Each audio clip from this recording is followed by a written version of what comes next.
Un désert chaud est une région aride caractérisée par des pluies rares, des températures très élevées le jour et très basses la nuit.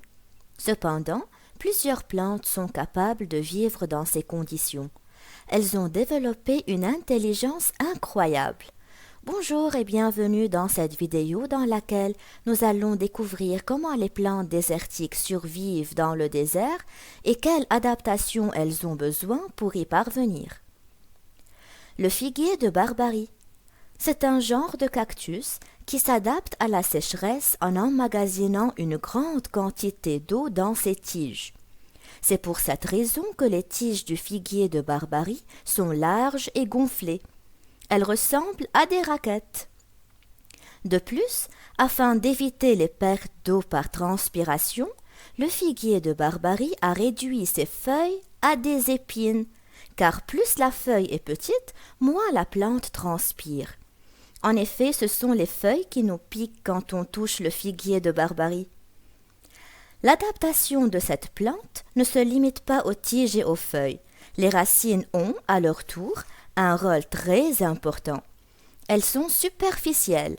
Cela veut dire que le figuier de Barbarie prolonge ses racines horizontalement sur une grande surface, tout près de la surface du sol, pour capter la moindre goutte de pluie et de rosée. L'agave. Contrairement au figuier de Barbarie qui emmagasine l'eau dans ses tiges, l'agave emmagasine de grandes quantités d'eau dans ses longues feuilles. Concernant ses racines, elles sont aussi superficielles, pouvant capter la moindre goutte d'eau. L'acacia. Étant un arbre désertique très grand, la pluie et la rosée sont insuffisantes pour son développement.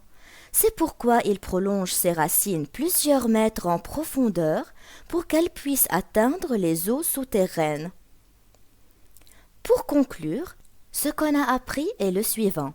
Le figuier de Barbarie s'adapte à la sécheresse du désert grâce à ses tiges, ses feuilles et ses racines. Ses tiges sont larges, en forme de raquette et emmagasinent l'eau. Ses feuilles sont réduites à des épines et limitent la transpiration. Ses racines sont superficielles et captent la moindre goutte de rosée ou de pluie. L'agave s'adapte à la sécheresse du désert grâce à ses feuilles et ses racines. Ses feuilles sont longues et emmagasinent l'eau. Ses racines sont superficielles et captent la moindre goutte de rosée ou de pluie. L'acacia s'adapte à la sécheresse du désert grâce à ses racines qui sont longues et profondes, pouvant atteindre les eaux souterraines. J'espère que cette vidéo vous a plu. À bientôt.